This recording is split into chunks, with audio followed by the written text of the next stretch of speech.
sikap hidup seseorang dibentuk oleh keyakinan yang dimilikinya. Sebagai muslim, keyakinan kita berpatri pada dua kalimat syahadat. Asyhadu an la ilaha illallah wa asyhadu anna Muhammadar Rasulullah. Kalimat ini membentuk perilaku kehidupan. Itulah ikrar yang kita ucapkan. Artinya, pada saat kita berkata asyhadu an la ilaha illallah, saya bersaksi tidak ada Tuhan selain Allah, kita sudah melaksanakan sebuah ikrar. Kalau saya yakin tidak ada Tuhan selain Allah, itu berarti saya tidak akan pernah takut kecuali hanya kepada Allah. Saya tidak akan pernah menggantungkan hidup kecuali hanya kepada Allah. Saya tidak akan melarikan persoalan kecuali hanya kepada Allah. Saya tidak akan minta tolong kecuali hanya kepada Allah. Saya tidak akan minta rezeki kecuali hanya kepada Allah. Berurat dan berakar itu di dalam hati, membentuk kepribadian dan mewarnai seluruh langkah kehidupan kita. Di zaman kita fasih betul mengucap dua kalimat syahadat. Tahlil pun lancar. Tetapi konsekuensi dari kalimat itu sering kita abaikan. Apalagi kita sedang berhadapan dengan zaman yang serba sulit seperti sekarang ini. Ekonomi yang belum pulih, lapangan kerja susah, pengangguran banyak, biaya hidup tinggi. Orang mudah mengalami proses pergeseran nilai. Sholatnya masih menghadap Allah, tapi kepengen dagangan laris menghadap dukun. Dicampurlah itu, iyyaka na'budu wa dukun nasta'in. Ini kan sudah gaya hidup yang sinkrit.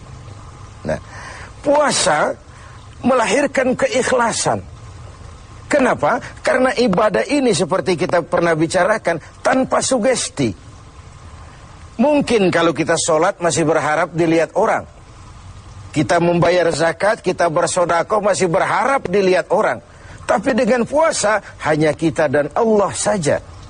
Ini harusnya melahirkan gaya hidup keikhlasan. Bahwa kalau kita sudah berbuat, yang penting kita dan Allah saja. Mau dipuji orang atau tidak, mau didengar orang atau tidak, mau dilihat orang atau tidak, yang penting saya sebagai pelaksana sebuah ibadah dan Allah sebagai tempat tujuan kenapa ibadah ini saya laksanakan. Karena itu, pada jumpa kita sore ini, kita akan bicara tentang ikhlas dalam menghadapi kehidupan ini. Sebab bukan saja hanya sholat kita harus ikhlas, puasa harus ikhlas, zakat harus ikhlas. Menjalani hidup ini pun kita harus dengan penuh keikhlasan. Kita tahu bahwa apa saja kalau sudah mulai kita gantungkan kepada yang selain Allah, bersiaplah untuk kecewa. Apa saja kalau sudah mulai kita gantungkan kepada yang selain Allah, bersiaplah untuk kecewa. Nah, ikhlas tentu bukan hal yang mudah dilaksanakan, walaupun sangat mudah untuk diucapkan. Tetapi inilah yang diperintahkan Allah kepada kita. Kalian wa ma umiru illa liya'budullaha mukhlisin. Kalian tidak diperintahkan kecuali hanya menjadi penyembah Allah yang penuh keikhlasan. Penyembah Allah yang berangkat dari semangat keikhlasan. Saya ingin mengungkap apa yang pernah disampaikan oleh Imam Al-Ghazali tentang keikhlasan ini. Beliau menyatakan, "An-nas kulluhum mauta illa al-alimun. Wal-alimuna niyamun illa al-amilun. Wal-amiluna mughtarruna illa al-mukhlisun." Manusia, kata Al-Ghazali, pada dasarnya mati, kecuali orang yang berilmu. Orang yang berilmu walaupun dia hidup, tidur, kecuali yang mengamalkan ilmunya. Dan orang yang mengamalkan ilmunya, banyak yang tertipu, kecuali yang ikhlas di dalam mengamalkannya. Begitulah dalam kehidupan ini. Manusia pada dasarnya mati, kecuali orang yang berilmu. Tidak banyak yang bisa dilakukan tanpa ilmu. Ilmulah yang membuat manusia itu hidup, bergerak, berbuat, berkembang, tumbuh menjadi lebih maju. Ilmu dalam sebuah ungkapan lama membuat hidup jadi mudah. Seni membuat hidup jadi indah. Dan agama membuat hidup jadi terarah. Dengan ilmu hidup jadi mudah. Apa yang hari ini terjadi di benua lain, hari ini juga kita tahu dari kamar kita. Dari kamar kita bahkan kita bisa ngobrol ke luar negeri. Itu kemudahan yang terjadi karena faktor ilmu. Dahulu tahun 50-an, orang kita kalau pergi haji ke Mekah 6 bulan. Kita sudah lupa dia baru pulang 6 bulan. Yang ada cuma kapal laut, sementara Mekah Madinah unta. Sekarang orang berhaji cukup 1 bulan. Kemajuan ilmu yang menciptakan Boeing memotong waktu 5 bulan. Ruang dan waktu sudah bukan masalah. Manusia mati kecuali yang berilmu. Orang yang berilmu walaupun dia hidup, tidur kecuali yang mengamalkan ilmunya itu. Nah, orang yang mengamalkan ilmunya banyak yang tertipu. Merasa sudah banyak karyanya, sudah banyak ibadahnya, sudah banyak kebaikannya. Mereka banyak yang tertipu, illal mukhlisun, kecuali yang ikhlas di dalam mengamalkan ilmunya itu. Ikhlas itu, itulah ruh dari amal yang kita kerjakan. Amal tanpa ikhlas, jasad tanpa ruh, mati nilai amal kita. Nah, dan iblis itu luar biasa. Sehingga Nabi katakan, iblis masuk ke tubuhmu, menggodamu melalui saluran darahmu. Persempit jalan masuk iblis ke tubuhmu. Sahabat bertanya, dengan apa ya Rasul? Dengan zikir dan lapar. Saya ingin mengulangi hadis ini. Iblis masuk ke tubuhmu, menggodamu melalui saluran darahmu. Persempit saluran masuk iblis ke tubuhmu. Dengan apa ya Rasul? Dengan zikir dan dengan lapar. Jadi ketika kita melaksanakan ibadah puasa ini, kita mempersempit ruang gerak iblis. Itu makna bahwa kalau datang Ramadan, diikat setan dan iblis itu. Siapa yang mengikat? Ya kita sendiri. Dengan apa? Dengan ibadah puasa. Kita ikat dia, tidak berkutik, memperturutkan hawa nafsu sebagai kendaraan utama si iblis tadi. Jadi kembali kepada soalnya, keikhlasan. Itulah nilai dari amal kita.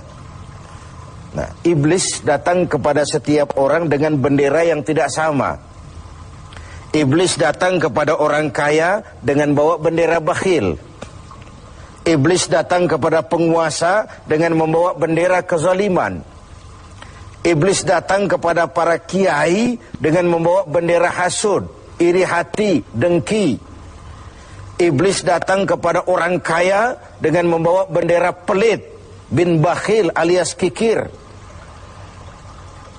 Strateginya berbeda, bergantung kepada yang didatanginya. Nah, kalau itu tidak terkena, ditanamkannya lah perasaan bangga. Amalmu sudah banyak, kebaikanmu sudah banyak. Dihilangkanlah keikhlasan kita. Karena itu hadirin dan pemirsa, saya ingin menyampaikan sebuah potret tentang ikhlas ini. Dulu ada cerita, kiai punya santri 2 orang. Satu namanya si Ali, satu namanya si Umar.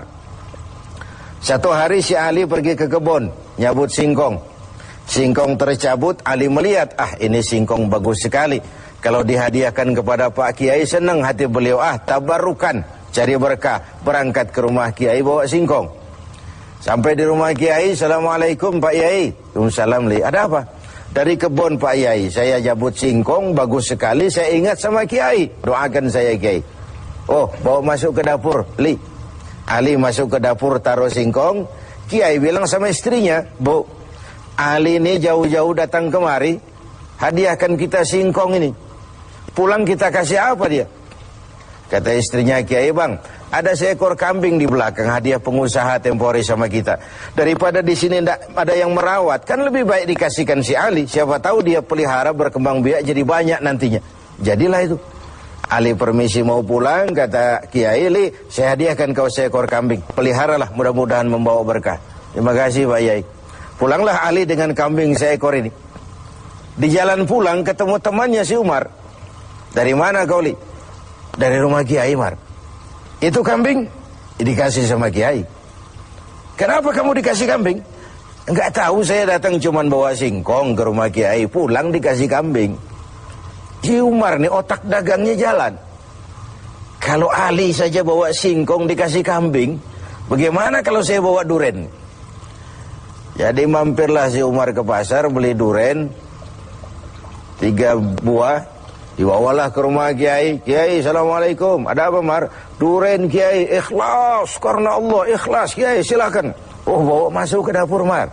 Umar taruh singkong taruh duren di dapur. Kiai bilang lagi sama istrinya, Bu, Umar nih datang bawa duren lebih banyak dari yang dibawa si Ali.